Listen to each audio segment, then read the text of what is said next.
वो झेल रहे थे गोली। सिर्फ 29 भारतीय फौजी 500 चीनियों से लड़ते रहे। हर एक हिंदुस्तानी ने अपना कर्तव्य बखूबी निभाया। चीनियों को पीठ नहीं दिखाई, सीना तानकर गोलियों से लड़ते रहे। और जब गोलियां खत्म हो गई तो संगीनों के साथ टूट पड़े। लेकिन जंग सिर्फ बहादुरी से नहीं जीती जाती। जंग रणनीति, हथियारों और सही वक्त पर सही फैसले से जीती जाती है।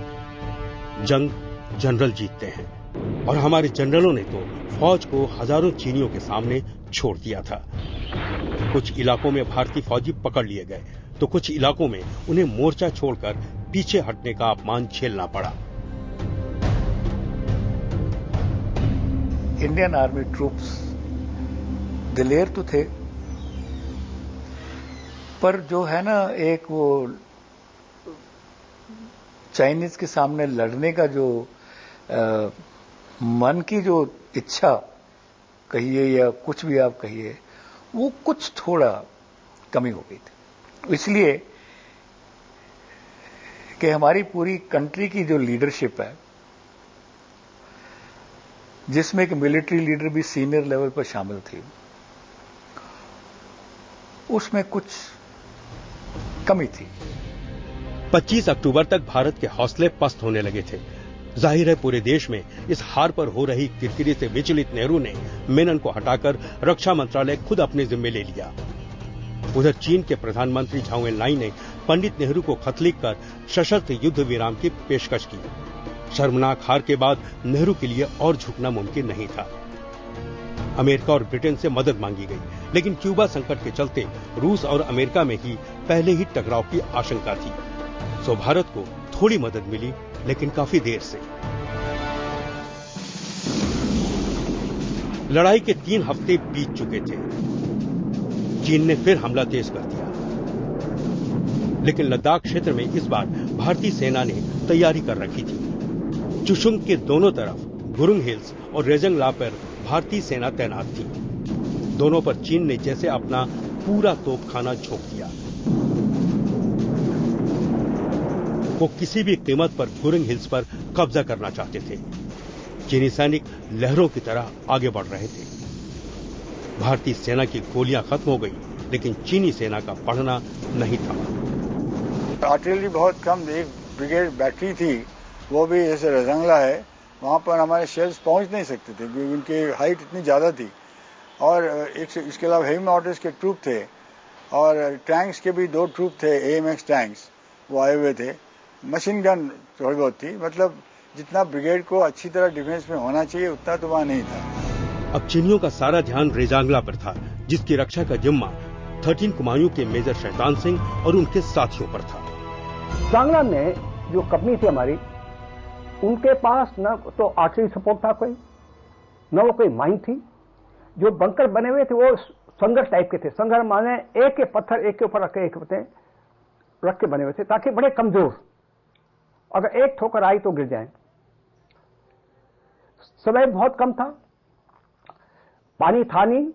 नीचे जो है करीबन 5000 फीट नीचे से याक के ऊपर पानी पे निकल जाता था। वो 17 नवंबर की रात थी। इलाके में बर्फीली आंधी चल रही थी। जब तूफान थमा तो नजर आया कि भारतीय पोस्ट घिर गए हैं। शैतान सिंह की टीम के कई जवान शहीद हो चुके थे और शैतान सिंह जैसे चीनियों पर शैतान की तरह टूट पड़े थे। वो जाबाज आखिरी गोली तक लड़ता रहा। हमें बताया गया था कि आखिरी दम तक आपने लड़ना है, तो इसलिए शैतान सिंह साहब ने लिटरली फॉलो करने की कोशिश की कि उनके आखिरी जवान आखिरी राउंड तक लड़ते रहे। और वो खुद जैसे इंजर्ड हो गए, उनके पेट में बुलेट्स आ गए थे, मशीन गन।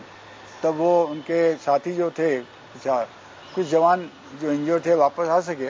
वो शैतान सिंह साहब को ला रहे थे नीचे कि आप भी आ जाओ, लेकिन कुछ देर बाद उन्होंने कहा कि आपको कुछ मौका है वापस आने का, मेरे मौका नहीं, मैं तो यहाँ जाने वाला, मरने वाला हूँ।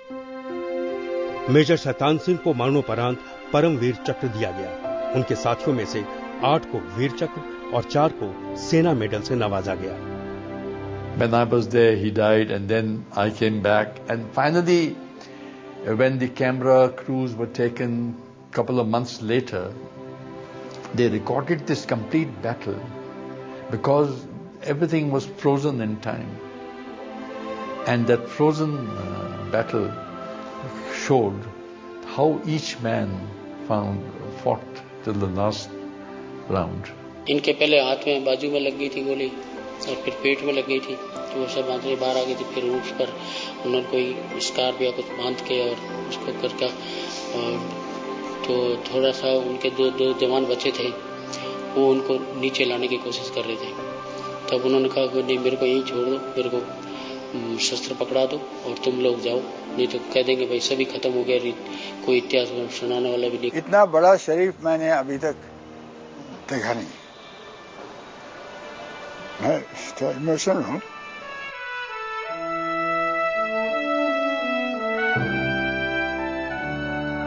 और शौर्य की एक अमर कहानी लिखने के बावजूद रेजांगला को हमारे बहादुर बचा नहीं सके। इस इलाके ने एक ऐसी जंग देखी जिसकी मिसालें आने वाली कई पीढ़ियों तक दी जाती रहेंगी, लेकिन वक्त पर मदद न मिल पाने के चलते हमारे शहीद खेत रहे। ये इलाका हम हार गए।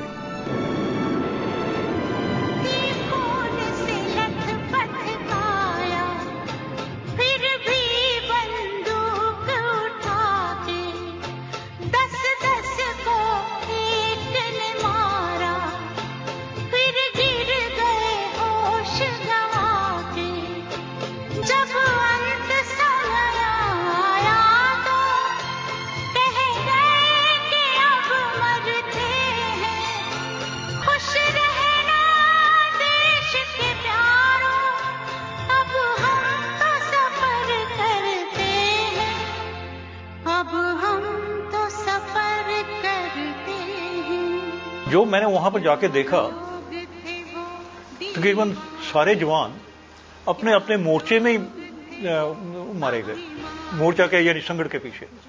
चाइनीज बिल्कुल उनको क्लोज क्वार्टर पे आके किसी के माथे में गोली, किसी के छाती में गोली। हमारे एक जवान था उसका नाम सिंह राम, और उसका एक भाई भी निहाल सिंह। ये दो भाई बिल्कुल सहोदर जिसको बोलते हैं, सगे भाई, वो उस पोस्ट पर थे और दोनों मारे गए। ये जो वो था रेसलर था, ये मैंने बताया सिंह राम रेसलर था, बहुत मजबूत था। तो वो अपने पोस्ट से बंकर से बाहर आके चीन के साथ, वो सिपाहियों के साथ लड़ रहा था, इससे वहाँ मारा गया। तो उसके बॉडी के पास एक पोस्ट चिट्ठी था, body of a brave Indian soldier, ये वहां पर मालूम आया था। एक तरफ रेजांगला में हिंदुस्तानी फौजियों की बहादुरी की मिसाल दी जा रही थी, दूसरी तरफ नेफा में एक के बाद एक हार के बाद भारतीय सेना ने अपनी पोजीशन बदली। चीनी सेना तवांग, सेला, बोमडीला होते हुए मिसमारी की तरफ बढ़ना चाहती थी और फिर आगे तेजपुर यानी असम। लिहाजा हम बोमडीला में लड़े, नोरानांग में लड़े और लड़कर हारे। नोरांग की लड़ाई राइफलमैन जसवंत सिंह रावत के नाम रही, तो गिरावत ने अकेले 72 घंटों तक सैकड़ों चीनी सैनिकों से लोहा लिया और आखिरी गोली तक डटे रहे। जहां पर उनका बंकर था, वहीं पर उनका स्मारक बनाया गया। इलाके में यह धारणा है कि महावीर चक्र विजेता जसवंत सिंह रावत आज भी जिंदा हैं। आज भी उनकी वर्दी, उनके जूते रोज साफ किए जाते हैं।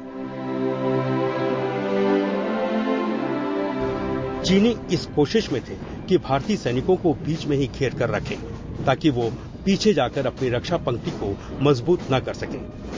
Retired major general Krishna Khurana उन दिनों 1st सिख रेजिमेंट में कैप्टन थे और उनकी तैनाती सेला की रक्षा के लिए की गई। चाइनीज ने तकरीबन 3 हफ्ते ब्रेक किया और नेक्स्ट फेज के लिए उन्होंने तैयारी की। उस 3 हफ्ते में हमारी बटालियन, उसके अलावा एक नया ब्रिगेड पूरा का पूरा और 3 बटालियंस के साथ में जो है वो 62 ब्रिगेड जो है वो सेला पर डिप्लॉय हुआ, जिसमें 4 बटालियंस थी। और 3 हफ्ते के बाद के फेज के 4 हफ्ते के फेज के बाद 18 नवंबर को फिर चाइनीज ने अपना ऑपरेशन जो है वो सेला के अगेंस्ट जो है पर उधर डेवलप किया।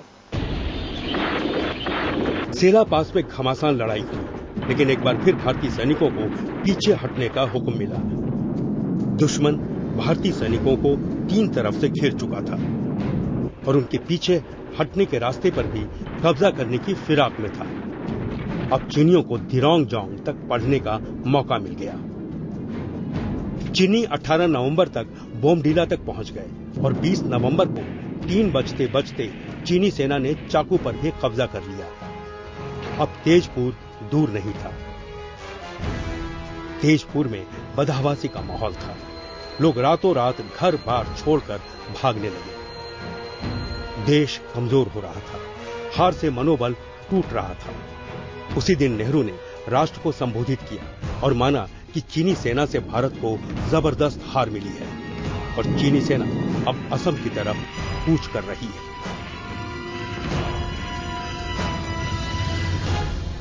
अगले दिन यानी 21 नवंबर 1962 को अचानक चीन के रेडियो पीकिंग ने एक तरफा सीज फायर का ऐलान कर दिया। चीन ने कहा कि लद्दाख में वो अक्साई चीन पर कब्जा नहीं छोड़ेगा, लेकिन नेफा में उसकी सेना 1 दिसंबर 1962 से मैकमोहन लाइन के 20 किलोमीटर पीछे चली जाएगी। चीन ने वादा निभाया और मैकमोहन लाइन के पीछे चली गई। जाते जाते भारतीय सेना से जब्त किए हजारों हथियार और गाड़ियां भी वापस कर दी। पर जो विड्रॉल एक ऐसी ऑपरेशन है जो कि मन में जो है ना कि हम हार गए हैं, जाना पड़ रहा है वापस, ये एक एक्सपीरियंस जो होता है ये आदमी को अपनी जिंदगी भर उसके साथ जीना पड़ता है। इस शर्मनाक हार का ठीकरा फूटा तत्कालीन सेनाध्यक्ष पी.एन. थापर और लेफ्टिनेंट जनरल बी.एम. कॉल पर। जनरल थापर को इस्तीफा देना पड़ा। बी.एम. कॉल का तबादला कर दिया गया। बाद में उन्होंने भी इस्तीफा दे दिया। जे.एन. चौधरी नए सेनाध्यक्ष बनाए गए। नेफा का इंचार्ज बनाया गया लेफ्टिनेंट जनरल S.H.F. जे मानेकशॉ को। लेकिन सबसे ज्यादा चोट लगी नेहरू को। देश को एक नासूर जो मिल चुका था। 1962 की सर्दियां हिंदुस्तान पर भारी पड़ी थी। किसी भी जंग में यह भारत की पहली हार थी, वो भी बेहद शर्मनाक। लड़ाई के कारणों का पता लगाने के लिए लेफ्टिनेंट जनरल हेंडरसन ब्रुक्स और मेजर जनरल P.S. भगत की कमान में एक कमेटी बनाई गई। वो रिपोर्ट आज तक पब्लिक के सामने नहीं लाई गई।